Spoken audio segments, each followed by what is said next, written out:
We've definitely determined that the noise is coming from the passenger side, and nothing obvious stands out. In fact, I was trying to figure out what the problem was. I don't believe it's the CV joint from our axle there.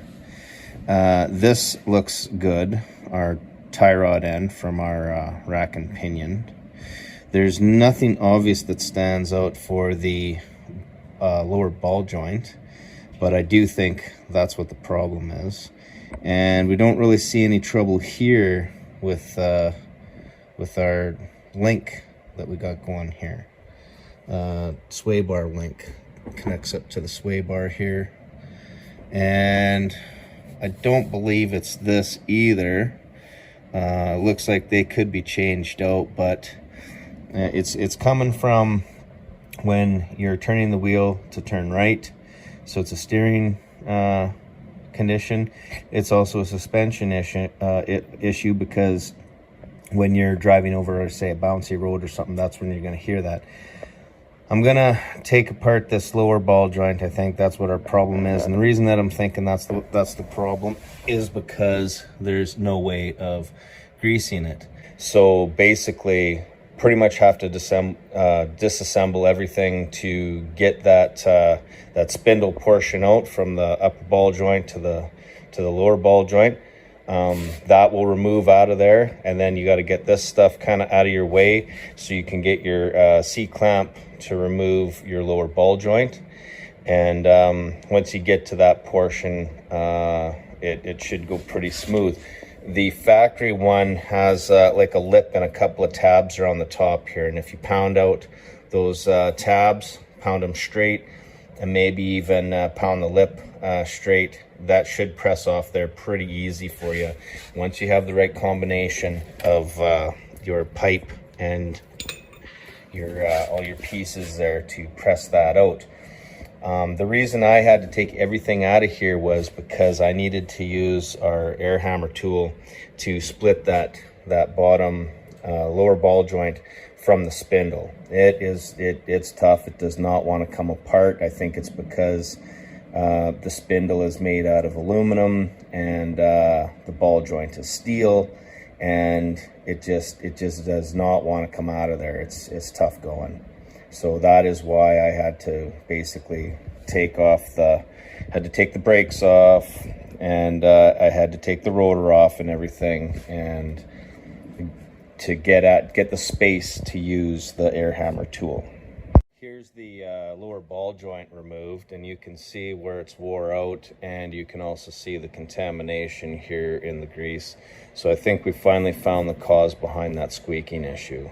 The easy way to do this job would be to remove this lower A-arm altogether. And to do that, you would basically disconnect it from there.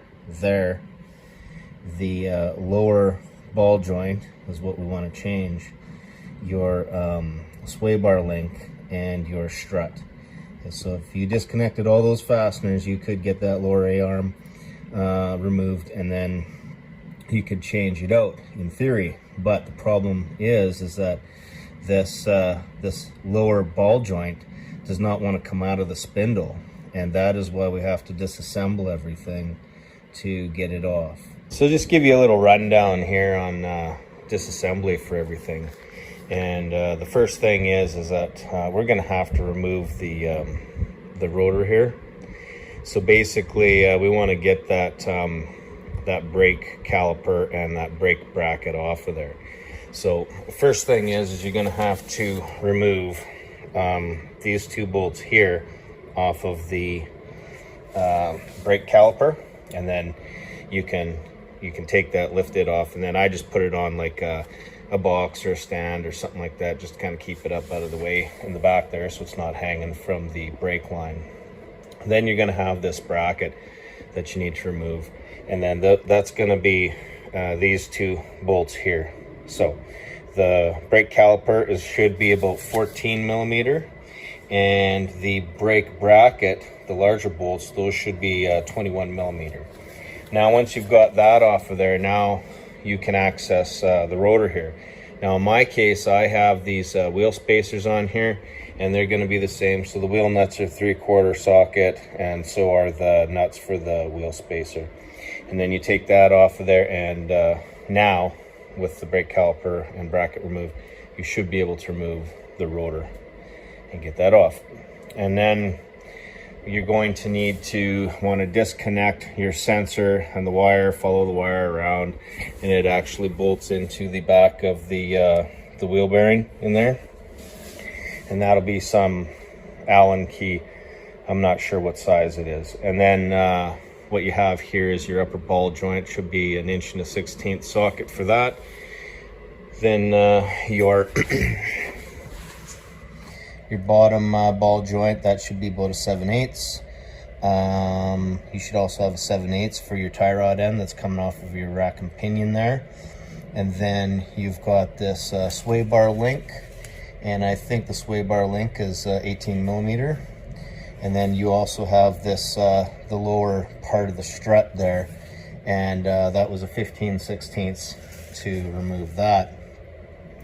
And I think that pretty much covers everything for disassembly. Oh, and so then the wheel bearing that's going to have to be removed, that's going to be a 15 mil for these 3 bolts here.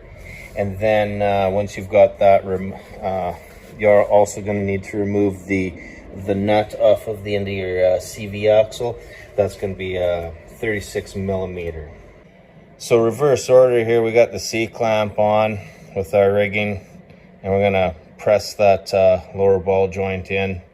And we don't have much room here, so I had to use the jack to lift the lower A-arm up, get enough clearance so that we could fit our rigging on here. And then I just have to use a hand wrench to turn that in. It actually went in not bad. After we've got this lower ball joint pressed in here, there is a C-clip to kind of put on there, snap ring. There's a snap ring that goes on there, and then also too, this one has a grease nipple, so hopefully it'll last a little longer. We can grease that when it's finished assembled. And also too, what I did was I pushed this over, and then I lift the lower A-arm up. So what you can do is upstairs, you can loosen off them bolts up there to help let this shift over to the side while you're doing this assembly. Next, we're going to take that CV axle, and we're going to put it back in place, and then pull this over and put it back where it needs to be and hook it up.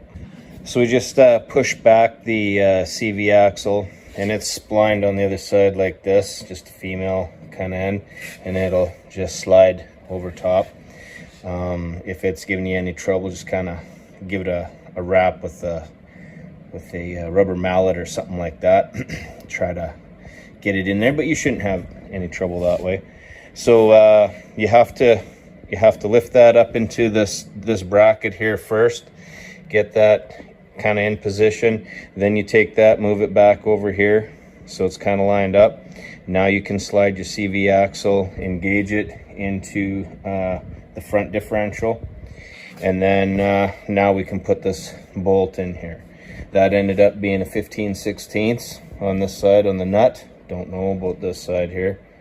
And then so we bolted that up tight with the impact, and then while we're at it, we put on our sway bar link here, and that was an 18 millimeter down low. And so next we're going to take our spindle, and we're going to start assembling that with the upper, lower ball joints and our outer tie rod end. So we put our spindle back in here, and the upper ball joint is 1 1/16". Get our castle nut and carter pin in there. And then over for the tie rod end, that was about a 7/8 combo wrench down there. And the same with the lower ball joint. Both of those are 7/8 combo wrench. and with castle nut, and then put your locking pin in there. And so next, what we got to do is we got to put on the splash shield, and then here's like I think this is the speed sensor or something. So this has to go in through the slot there, and then we're gonna put our wheel bearing on, and those should be 15 millimeter coming in from the back side, bolting that on in place. We hook up that speed sensor. This is where it plugs in place, and then it gets routed under here, and then there's some catches that hold it there, and then down here, and then it comes back up. And this was we'd left that connected, we never did disconnect that. Comes through, and then it's coming through the slot here, and we're bolting that up, and that should be probably a 3/16 Allen wrench right there. Then we put on our hub and bearing here, got that all bolted into place with it was a 15 millimeter. There's 3 bolts, putting that on, 1, 2, and 3. And if you want to torque that down in around 50 foot-pounds, I checked it with the torque wrench and it was good, but I just tightened it up by hand. And so then next we're going to be putting on our rotor, and then we'll be putting on our wheel spacer here, and then there's, I don't know, there's this little O-ring here, and it kind of just goes into that groove there after you put the rotor on. I don't know if that's kind of a seal or what, but we'll get those on, and then we'll get our clamp back on there, and then we're going to reassemble our brakes. We got the brake caliper and the brakes all assembled there, and the bracket was 21 millimeter, but I don't have that in the socket, so to torque that down I was able to get the 13/16 to fit. I just made sure I put some lube inside the socket so that it would get seized on there. That's metric fastener, close enough to 1/2 inch for me, so I torqued that down to 80 foot-pounds. And then the caliper there, that ended up being a 14 millimeter, and that's closer to 5/16, so I think I torqued that down to 20 foot-pounds on that. So everything's all assembled again, and then also too is going to be 100 foot-pounds for the nuts for the wheel spacer there, and we will double check that again. Only thing left to do is throw on the wheel, torque that down to 100 foot-pounds, and then I'm going to do the other side, because when I'm doing ball joints I like to have both sides match. I don't want a new part on one side and an old part on the other that will fail soon after. So we'll repeat the process for the other side, and then hopefully we've eliminated all the squeaks and creaks out of this thing.